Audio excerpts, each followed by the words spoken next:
In a cube of over 160 cards, you may think it's impossible to predict what cards your opponent has or make a read of what they might play next to play around anything, especially when the cube has been designed with so many of these swingy cards that can very dramatically change what monsters survive on the field for a certain number of turns.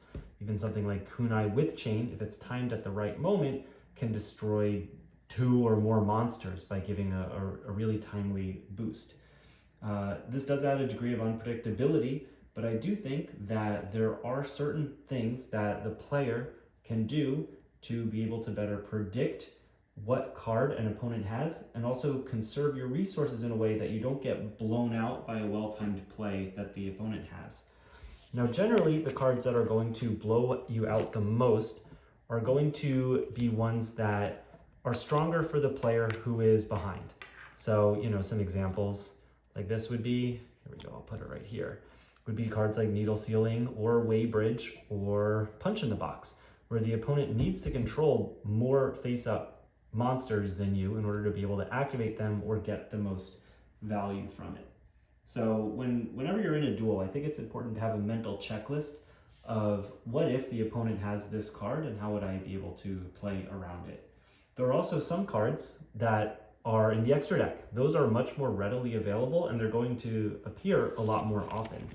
So in those cases, there are certain cards, specifically the ones in the most accessible levels, that I do think do require playing around a little bit more.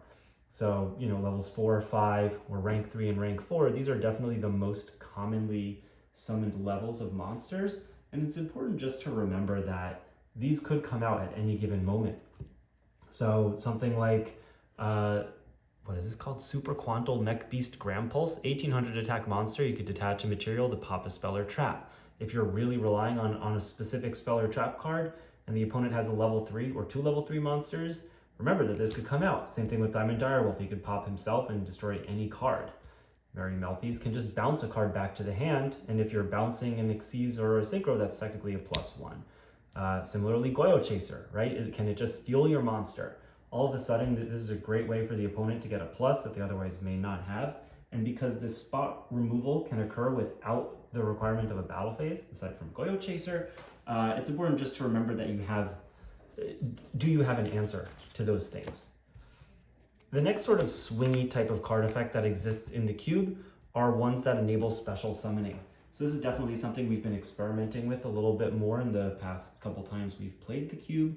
And while none of these can really revive a super strong boss monster on their own, aside from maybe Intimidating or Summonite that could summon one really strong monster, it's important to remember that these cards could also all of a sudden give the player more field advantage that they can then convert into an extra deck monster. Or, I think one of the most iconic elements of our cube is Photon Wyvern. This is definitely one of those examples where if you're in a duel and you don't know which double tribute monster the opponent has, I think it's definitely smart just to assume that they have Photon Wyvern and to play around that.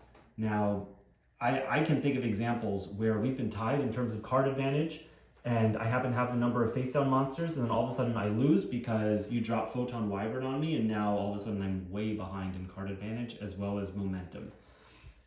Another card that can sort of drop down from the hand out of nowhere and change the outcome of the game is Stronghold Guardian. So our cube, we definitely don't include things like Honest or Blackwing Kalute, which could steal games out of nowhere because they can just boost attack and kill. But Stronghold Guardian is probably the closest thing to that. It does only boost defense, but this card really can't be read. There's nothing that would indicate that you have Stronghold Guardian in your hand. And so you definitely need to be a little thoughtful about if you're really relying on a specific push to go through, well, what if they have Stronghold Guardian? There are also a couple of really generic extra deck boss monsters that we've included recently that I think are worth talking about. So we have the 1 fusion and the 1 link monster.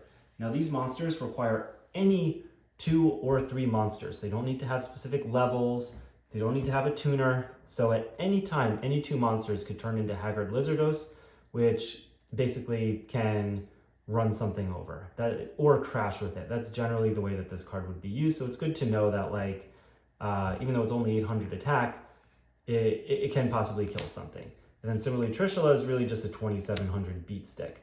But the fact that at any point you could turn 2 or 3 monsters in a way to run something over, or a threat that could live for multiple turns, is definitely something that you have to keep in mind at any point in the game.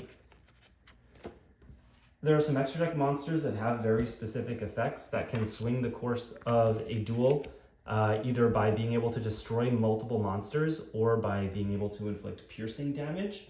So, even if you have a defensive wall or multiple defense mode monsters, you may not necessarily actually be as safe as you think. And so being able to think through, can I die to piercing next turn? If I have, a shield wing or something, can Red Dragon Arcfiend attack it and then it just blows up? How do I make sure that I'm, that the opponent isn't just going to steal a game when I actually thought I had defense? Another example of that is with one of the most interesting cards in the cube, number 26, Spaceway Octo Bypass. So this card is really like a combination of Thousand Eyes Restrict and Gaga Cowboy. Today we're really focusing on that Gaga Cowboy aspect of being able to select a monster on the field that can attack directly. This is the only card in the cube that enables direct attacking. And so the fact that even, again, if you have defense mode monsters, this can just bypass that and end the game is definitely a very scary thing if you're not prepared. These next monsters require a little bit more investment, but also can end a game even if you have 3,000 life points or something. Mistworm and Trishula Zero Dragon can both remove 3 cards from the field, and Ravenous Crocodragon can discard multiple cards from the hand to pop cards on the field. And so it's definitely a little bit, I guess this one's not so much. This one you can only do it once per turn. So maybe this one doesn't really fit the bill of being able to steal a game, but these two definitely can in terms of being able to banish 3 cards from the field or bounce 3 cards to the hand. If you're going for a game, these do take more investment, but they definitely require some consideration. Now finally, these next 2 cards are probably the most likely way in which the opponent is going to get a +2 or more against you. And that's because both of these cards are included in both players' decks in each game. Of course, we're talking about Evenly Matched and Lightning Storm here. And so, we've listed a bunch of cards already, and obviously that's a lot to keep track of, and there's no way that you could keep track of all of those possible things. But if there's any card to be most worried about in every single game that we play, it would be these 2. So first, Evenly Matched, it completely changes the way you have to approach turn 1 of every single game. At most, you should really be playing 2 or 3 cards on the field if you're going first.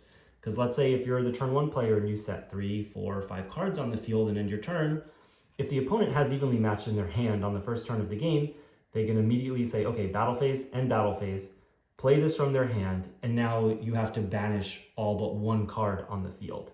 So you really have to slow play at the beginning of the game in order to make sure that you don't just get crushed by Evenly Matched. And then also consider the situations where this could come up later on, which I know it's a little bit tricky to play around, but really you have to think about that first turn blowout.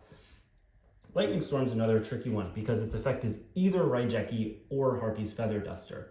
And it's very difficult to convert a kill off of these cards because you can't have any face-up cards for this one, and you generally don't want to control any other cards, and that needs to be in main phase too. But still, these cards will be played when they have a big impact on the game. And so it's important just to remember, oh yeah, my opponent has Lightning Storm. What if it's in their hand? What if they have Evenly Matched? I think at a bare minimum, when you duel, you should have 3 things going through your mind. What if has my opponent played Evenly Matched or Lightning Storm yet?